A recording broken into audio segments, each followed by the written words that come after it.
عليه وسلم لا يؤمن أحدكم حتى يكون هواه تبعا لما جئت به. وقال رسول الله صلى الله عليه وسلم لا يؤمن أحدكم حتى يحب لأخيه ما يحب لنفسه. وقال رسول الله صلى الله عليه وسلم ارحموا من في الأرض يرحمكم من في السماء، او كما قال علیہ الصلاۃ والسلام۔ میرے محترم بزرگوں اور بھائیوں، اللہ جل شانہ نے ہر انسان کی دو زندگیاں بنائی ہیں، ایک دنیا کی زندگی، ایک آخرت کی زندگی۔ اس میں کوئی شک اور شبہ نہیں ہے کہ دنیا کی زندگی ہر انسان کی فانی، مختصر، عارضی زندگی ہے، ناپائیدار زندگی ہے۔ اللہ جل شانہ نے ترتیب رکھی ہے۔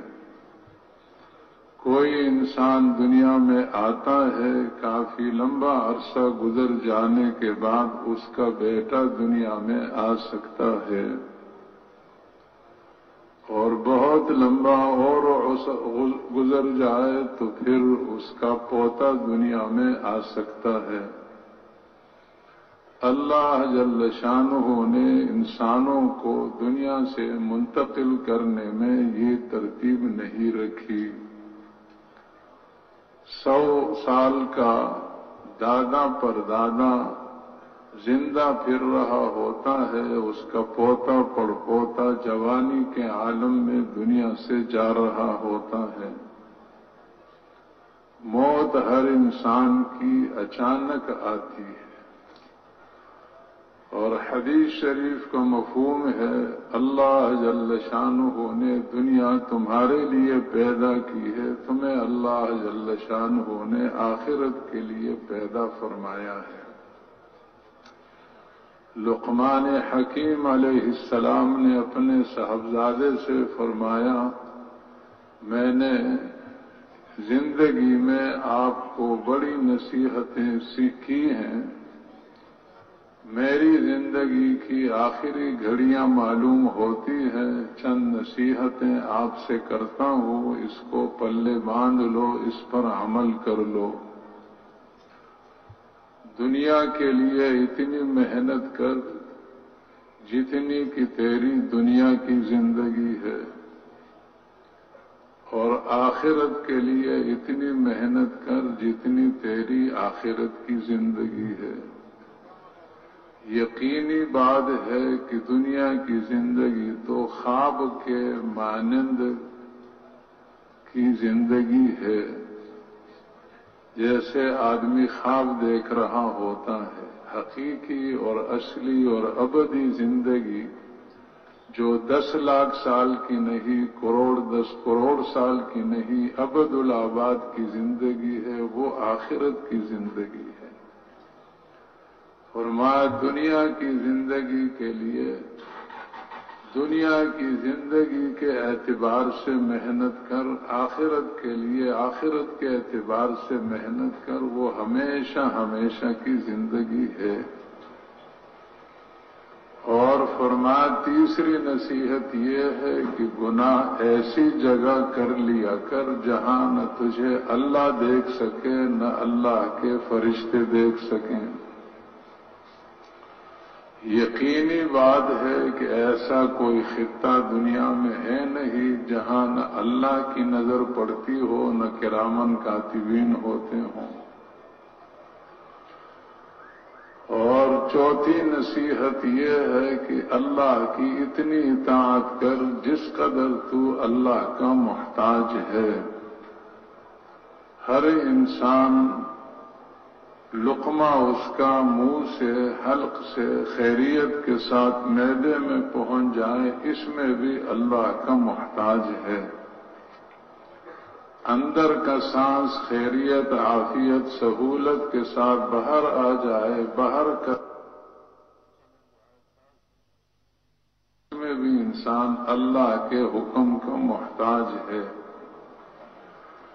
پانچویں نصیحت یہ ہے کہ گناہ اتنا کر جتنی کی دوزخ کی آگ کی برداشت ہے۔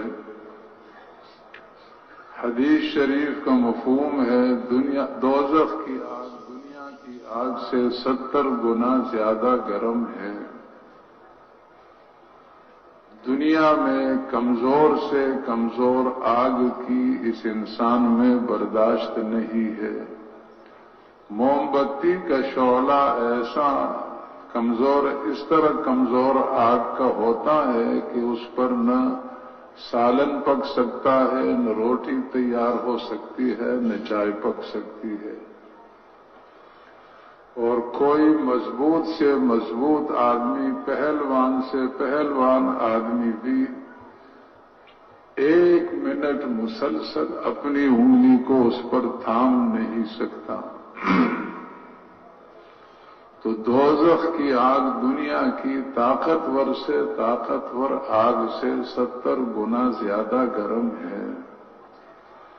اور میں گناہ کرتے وقت اس کا خیال رہے کہ اتنا گناہ کر لیا کر جتنی کی تیرے میں دوزخ کی آگ کی برداشت ہے۔ اور چھٹی نصیحت یہ ہے کہ دوزخ سے پناہ مانگنے کی کوشش، دوزخ سے پناہ مانگنے کی طلب اور دعا، اس میں لگے رہو یہاں تک کہ تمہارا دل مطمئن ہو جائے کہ اب کریم مولا نے مجھ کو دوزخ کی آگ سے پناہ دے دی ہوگی، نجات کا فیصلہ فرما دیا ہوگا۔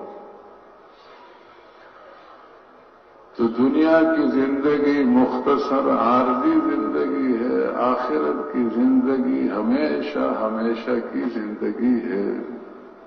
کسی انسان کو معلوم نہیں کہ عالم برزخ میں کتنے 100 سال میں نے رہنا ہے، قبر میں کتنے 100 سال رہنا ہے۔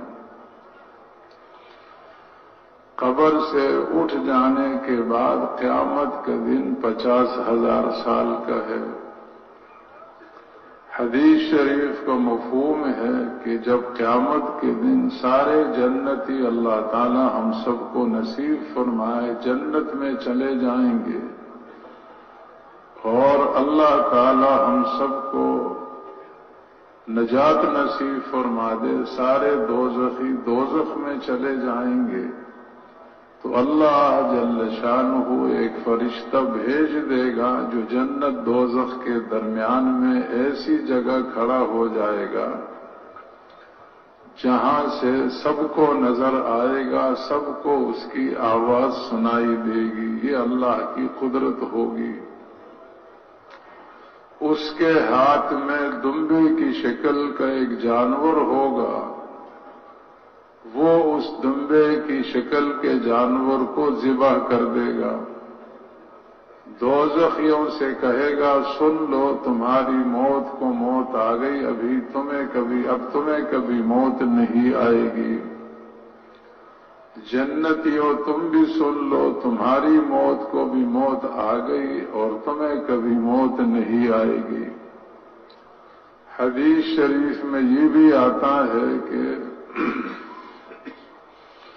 دوزخی اس منظر کو دیکھ کر بہت غمگین ہو جائیں گے اور جنتی اس منظر کو دیکھ کر بہت خوش ہو جائیں گے۔ تو عرض کرنے کا مقصد یہ ہے کہ آخرت کی زندگی ہمیشہ ہمیشہ کی زندگی ہے اور دنیا کی زندگی عارضی، فانی اور بہت مختصر زندگی ہے۔ اللہ جل شانہ نے دنیا کی اس زندگی میں انسانوں میں ضرورتیں رکھی ہیں، کھانے کی ضرورت، لباس کی ضرورت، مکان کی ضرورت، سواری کی ضرورت۔ 16-17 سال عمر ہو جانے کے بعد شادی کی ضرورت رکھی ہے، اور چونکہ اللہ جل شانہ نے اس انسان کو دنیا میں امتحان اور آزمائش کے لیے بھیجا ہے، اس لیے اس انسان میں نفسانی خواہشات اتنی بھر رکھی ہیں کہ اگر یہ 4 دانگ کی دنیا اپنے خزانوں سمیت صرف ایک انسان کے ہاتھ میں آ جائے تو یہ پوری دنیا اپنے خزانوں سمیت صرف ایک انسان کی بھی تمام نفسانی خواہشات کو پورا کرنے کے لیے کافی نہیں ہے۔ اور پھر اللہ جل شانہ نے اس انسان کے بارے میں فرمایا ہے وَكَانَ الْإِنسَانُ عَجُولًا، جلباز ہے یہ، اور خلق الانسان ضعیفا، یہ بھی فرمایا ہے کہ یہ انسان کمزور ہے۔ وہیں ہما اللہ جل شانہ نے اس انسان میں کامیابی کی طلب بھی رکھی ہے۔ کوئی انسان دنیا میں ایسا نہیں ہے جس میں کامیابی کی طلب نہ ہو، بشرطے کہ وہ پاگل دیوانہ نہ ہو۔ ہر انسان میں اللہ نے کامیابی کی طلب رکھی ہے، تو ایسا نہ ہو کہ یہ انسان کہیں اپنی ضرورتوں سے، خواہشات سے، یہ انسان اپنی جلبازی یا ضعف اور کمزوری سے متاثر ہو کر ایسا راستہ جس میں اس کی سراسر ناکامی ہے، یہ اس میں کامیابی سمجھ کر اس پر چل پڑے، یا اس کے برعکس ایسا راستہ کہ جس میں اس کی سراسر کامیابی ہے، ہر طرح کی کامیابیاں ہیں، اور یہ اس میں ناکامی سمجھ کر اس سے بچنا شروع کر دے۔ اندھا دھن یہ انسان نہ رہے، اس کے لیے اللہ جل شانہ نے انبیاء علیہم الصلوات و تسلیمات کو بھیجا۔ تمام انبیاء علیہم الصلوات و تسلیمات کی تعلیم کا خلاصہ یہ ہے کہ ہر انسان کی کامیابی اس دین میں اللہ نے رکھی ہے جس کو اس کا نبی اللہ جل شانہ کی طرف سے اپنی امت کے لیے لے کر آتا ہے۔ جیسے موسیٰ علیہ السلام کی امت میں سے ہر فرد کی کامیابی اس دین میں تھی جس کو موسیٰ علیہ السلام لے کر آئے، اسی طرح عیسیٰ علیہ السلام کی امت میں سے ہر فرد کی کامیابی اس دین میں تھی جس کو حضرت عیسیٰ علیہ السلام لے کر آئے۔ یہی اللہ کی سنت، اللہ کا ضابطہ حضرت محمد مصطفیٰ صلی اللہ علیہ وسلم کی امت کے لیے بھی ہے۔ اس امت کی بھی ہر فرد کی کامیابی اس دین میں ہے جس کو حضرت محمد مصطفیٰ صلی اللہ علیہ وسلم لے کر آئے۔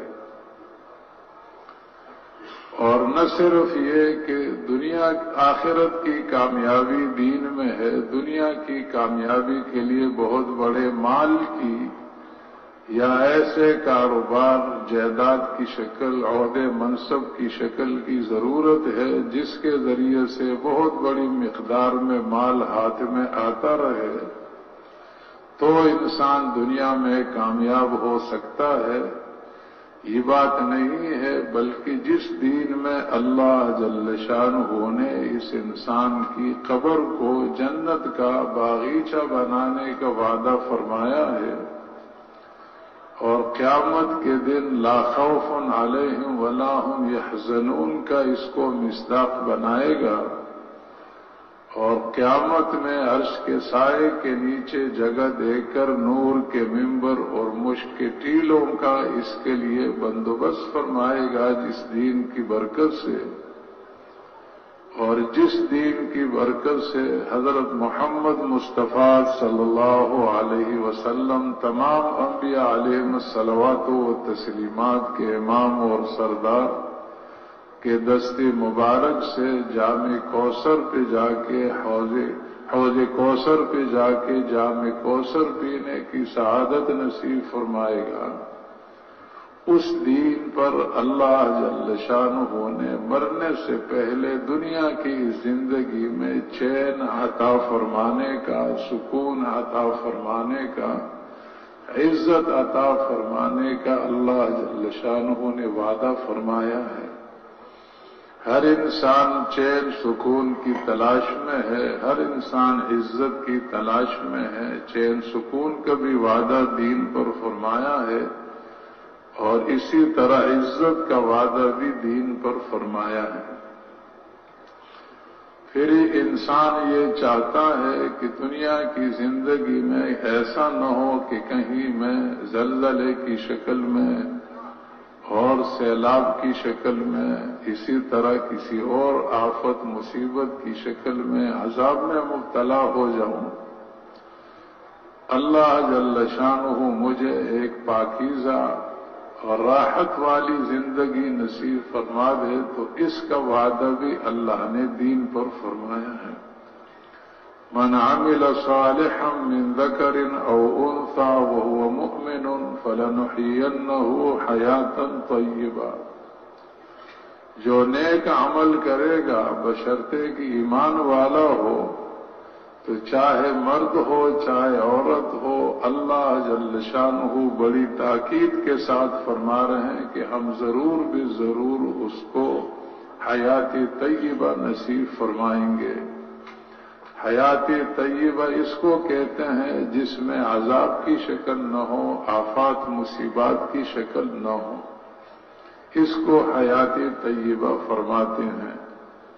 تو میرے محترم بزرگوں اور بھائیوں، اسی طرح اللہ جل شانہ نے اس مبارک دین پر رکھ کر جو بھی انسان کے دشمن ہو سکتے ہیں، ان انسان کے خلاف اس کی تباہی کی سازشیں بنا سکتے ہیں، ان دشمنوں کے مقابلے میں بھی مدد اور نصرت کا وعدہ فرمایا ہے۔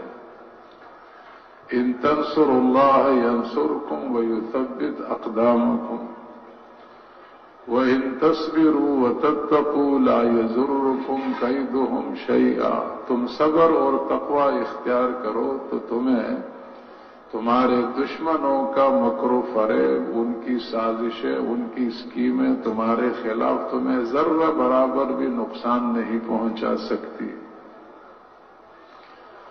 حدیث شریف کا مفہوم ہے کل مولود یولد علی فطرۃ الاسلام فأبواه يهودانه أو ينصرانه أو يمجسانه، ہر بچہ دنیا میں آتا ہے اسلام کی فطرت لے کر آتا ہے، پھر اس کے والدین، ہمیں اساتذہ نے بتایا کہ اس کا ماحول اس کو یہودی بناتا ہے یا عیسائی بناتا ہے یا آتش پرست مجوسی بناتا ہے۔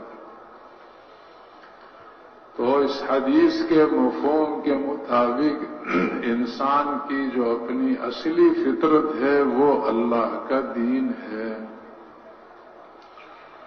اور یہ مسلم قاعدہ ہے کہ جس چیز کی جو فطرت ہوتی ہے اس کو اگر فطرت پر چلایا جائے تو وہ چیز پھلتی ہے، پھولتی ہے، ترقی کرتی ہے، اس سے متعلق اغراض و منافع حاصل انسان کو ہوتے رہتے ہیں، اور اگر کسی چیز کو اس کی فطرت کے خلاف چلایا جائے تو یہ چیز پھر تباہ ہوتی ہے، اور اس سے متعلق اغراض و منافع انسان کو حاصل ہونے کے بجائے خود انسان کے تباہ ہو جانے کا اس چیز سے اندیشہ ہوتا ہے فطرت کے خلاف چلانے پر۔ تو ہر انسان کی جو اصلی فطرت ہے وہ اللہ کا دین ہے۔ انسان دین پر چل رہا ہے، فطرت پر چل رہا ہے، یہ پھلے گا، پھولے گا، ترقی کرے گا، اور اگر انسان دین سے ہٹ کر چل رہا ہے تو یہ فطرت سے ہٹ کر چل رہا ہے، یہ کامیابی کا منہ بھی نہیں دیکھ سکتا۔ پھر اللہ جل شانہ نے اس انسان میں حیوانیت کا جز بھی رکھا ہے، تو جب یہ انسان اپنی فطرت سے ہٹتا ہے تو اس کی حیوانیت زور پکڑتی ہے، اور حیوانیت اس کی پھر فطرت کی تو محنت ہے نہیں، تو حیوانیت کا اس پر غلبہ ہوتا ہے۔ حیوانات کا پہلا درجہ تو یہ ہے کہ ان کو صرف اپنا ہی فکر ہو یا اپنے بچوں کا فکر ہو اور اپنے ماسوا بچوں کے ماسوا کسی کی کوئی ہمدردی خیرخواہی اس کے دل میں نہ ہو، کوئی شفقت کا جذبہ اس کے دل میں نہ ہو، کوئی تعاون کا جذبہ اس کے دل میں نہ ہو۔ یہ حیوانیت کا پہلا درجہ ہے۔ اگر فطرت پر محنت چھوٹی رہی خدا نہ خواستہ تو پھر یہ انسان حیوانیت میں ترقی کر کے درندہ بن جاتا ہے۔ جتنے بھی درندے ہیں، چاہے جنگل کے ہوں، چاہے سمندر کے درندے ہوں، چاہے فضا میں پرندے بھی درندے ہوتے ہیں، ان سارے درندوں کا بالاتفاق یہ پکا عقیدہ ہے کہ ہم جس قدر دوسروں کو تباہ کریں گے اسی کے بقدر ہماری اپنی بنے گی، اسی کے بقدر ہماری اپنی بنے گی۔ سب درندوں کا بالاتفاق یہ عقیدہ ہے۔ تو اس انسان کو اگر فطرت پر لانے کی محنت نہیں کی گئی اور چھوٹی رہی تو پھر یہ انسان چاہے شکل کے اعتبار سے بالکل انسان بہت حسین نظر آ رہا ہوتا ہے، لیکن یہ خصلت کے اعتبار سے درندہ بن چکا ہے۔ اس انسان کا یہ خیال ہے، یہ عقیدہ اعتقاد بن چکا ہے کہ جس قدر میں دوسروں کے گھر اجاڑوں گا اسی کے بقدر میرا اپنا گھر بنے گا، جس قدر میں دوسروں کی زندگی تباہ کروں گا اسی کے بقدر میری اپنی زندگی بنے گی۔ انسان میں بھی یہ درندے والا عقیدہ اور اس کی خصلت آ جاتی ہے۔ اس سے اوپر کا درجہ سانپ اور بچھوؤں کا درجہ ہے۔ تو میرے محترم بزرگوں بھائیوں، سانپ اور بچھو چاہے کتنے بھی انسانوں کو یا حیوانات میں سے کسی کو ڈس لے ان کو ذرا برابر فائدہ بھی نہیں ہوتا، پیٹ ان کا نہیں بھرتا، ان کی طاقت میں کوئی اضافہ نہیں ہوتا، لیکن ان کی طبیعت ایسی بنی ہوئی ہے کہ دوسروں کو اذیت پہنچنے سے، دوسروں کے تڑپنے سے ان کو خوشی ہوتی ہے۔